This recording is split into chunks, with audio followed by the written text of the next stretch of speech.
সারাদিন আমাকে সংসারের অনেক টুকটাক কাজই করতে হয়, তবে এই কাজটা করতে আমার কখনোই ক্লান্তি আসে না। হাই এভরিওয়ান, আসসালামু আলাইকুম। আমি সুমনা সিদ্দিকা, আপনাদের সবাইকে ওয়েলকাম করছি নতুন আরেকটি ডেইলি ব্লগে। আশা রাখছি বরাবরের মতো আমার আজকের ব্লগটি আপনাদের কাছে খুব ভালো লাগবে। আমি যেদিন ভিডিও ক্লিপস নিই সেদিন চেষ্টা করি সকাল থেকে ভিডিওগুলো শুট করার জন্য। আর সকালবেলায় আমি বারান্দায় এসেছি, বারান্দার গাছগুলোকে একটু পানি দিয়ে দিব।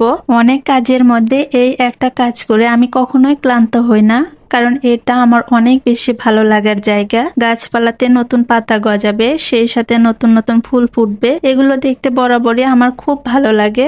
আপনাদের কার কার কাছে গাছ অনেক পছন্দ অবশ্যই কমেন্ট করে জানাবেন। এখানে একটা মরিচ গাছ হয়েছে, মাশাআল্লাহ বেশ ভালো ফুল দিচ্ছিল, কিন্তু কি জন্য যে মরিচ গাছের ফুলগুলো শুধু ঝরে পড়ে গেছে, একটাও মরিচ আসেনি। বারান্দায় বেশ অনেকটা সময় কাটিয়ে এখন রান্না বান্নার জন্য প্রস্তুতি নিচ্ছি। তো আজকে বেলে মাছের চচ্চড়ি বানাবো, জন্য আমি সবকিছু রেডি করে নিচ্ছি। প্রথমে আমি অনেকগুলো পরিমাণ পেঁয়াজ দিয়েছি। ছোট মাছের চচ্চড়িতে পেঁয়াজের পরিমাণটা বেশি থাকলে বেশ ভালো লাগে খেতে। তারপর দিয়েছি হলুদের গুঁড়া, জিরা গুঁড়া, ধনিয়া গুঁড়া, সেই সাথে কাঁচামরিচ আর সামান্য একটু কাঁচামরিচের পেস্ট। ছোট মাছের তরকারিতে আমি কখনো গুঁড়া মরিচ ব্যবহার করিনি, এই জন্য কাঁচামরিচটা একটু বেশি পরিমাণ দিয়েছি। তার সাথে তেল দিয়ে খুব ভালোভাবে মাখিয়ে নিয়েছি যতক্ষণ না পেঁয়াজটা সফট হয়ে আসে। তারপর এখানে আমি আলু দিয়েছি অল্প পরিমাণ দিয়ে, সেটাকেও আমি খুব ভালোভাবে হাতের সাহায্যে মাখিয়ে নিয়েছি। তারপর মাছগুলো দিয়ে আলতো করে মাখিয়ে এখানে আমি ঝোলের জন্য পানি দিয়ে দিব। ভিডিওর এই পর্যায়ে এসে আপনাদের সবার কাছে একটা রিকোয়েস্ট করছি, আমার আজকের ভিডিওটা যদি আপনাদের কাছে কোথাও কোনো অংশ একটু হলেও ভালো লাগে, প্লিজ একটা লাইক দিতে ভুলবেন না। সেই সাথে আপনি যদি এরকম ভিডিও আরো দেখতে চান বা আমার চ্যানেলে আজকেই নতুন হয়ে থাকেন, তাহলে আপনি চাইলেই কিন্তু আমার চ্যানেলটা সাবস্ক্রাইব করে আমার পাশে থেকে যেতে পারেন। আর অলরেডি যারা এই কাজটা করে দিয়েছেন তাদেরকে জানাই অসংখ্য ধন্যবাদ। দুই চুলায় দুটো রান্না বসিয়ে দিয়েছি, কারণ সকাল টাইমটা আমার একটু বেশি ব্যস্ততায় কাটে।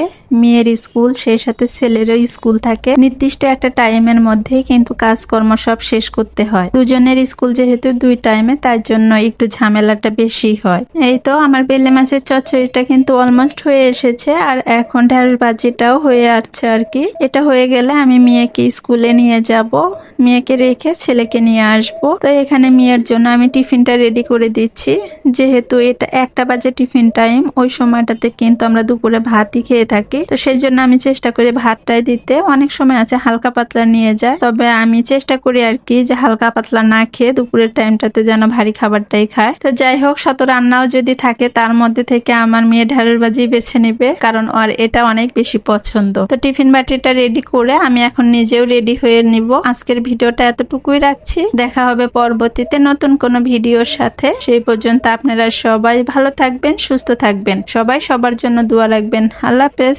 আসসালামু আলাইকুম।